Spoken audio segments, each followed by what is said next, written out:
So this is Dad's little tractor. It's a little 40 horsepower Izeki. Lovely little machine, he likes it. That's his standard slasher, which is a very common piece of mowing equipment used in Western Australia. It's a reasonable quality one from a Grizzly in Bunbury. Some of you might have heard of him. Anyway, this is the Johnny. This is obviously jumping up a league, a lot more horsepower. And again, moving over to the back of the machine, where we can have a look at the flail mower. So we went out and did some work with the Peruzo. We sell these, so if you're interested in buying one, you can give us a call, tell you a lot more about it. This is the Get Slashed motto.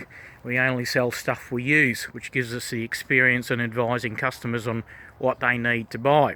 So anyway, we'll pop on over to the paddock and start showing you the differences between the two types of machines. Of course, for those of you that don't know, the flail has hundreds of hammers under there, very sharp edges on them, and is ideal for applications in most WA paddocks. Now the season in WA has been not so good with rain. We've just had a massive storm up here in Geraldton, and I think about 30 odd mil overnight. So not quite Texas, but pretty close. So Dad asked me how close to the ground the flail mower would go. So this is a little bit of a road between paddocks, and you can have a look here that you can see the flail mower has completely cut it to the ground. Now normally the grass in the paddock would be a bit higher, but Dad did this a little bit earlier, and there you can see slightly later growth. It's probably around about 2.5 foot, some spots maybe 3 foot, and in paddocks here in a normal season we can see it as high as 5-6 foot with lupins and everything.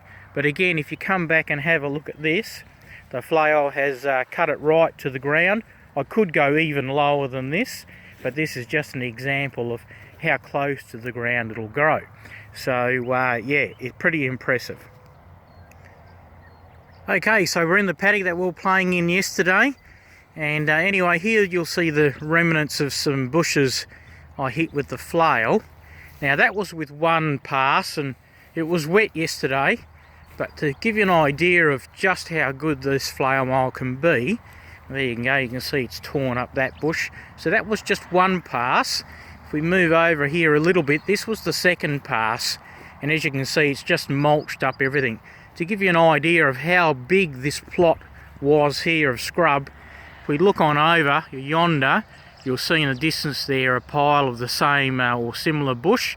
It's nearing probably 4 foot, 3.5, 4 foot tall. It's quite dense, and we were able to basically reduce all of that down to this. And as I said, I'll do a second pass today and it'll clean it up like there was nothing there. Now you can see the difference. That's the flail mower in use. And the most significant difference, of course, is the clip. You can see it's basically mulched it all down to nothing.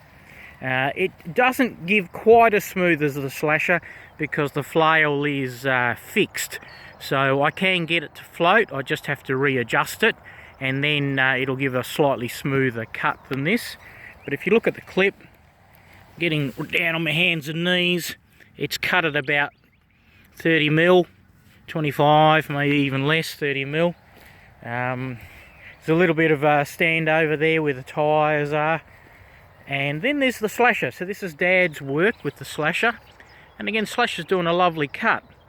But you can see all the clip that's left. And this is my argument for using the flail, is that burns.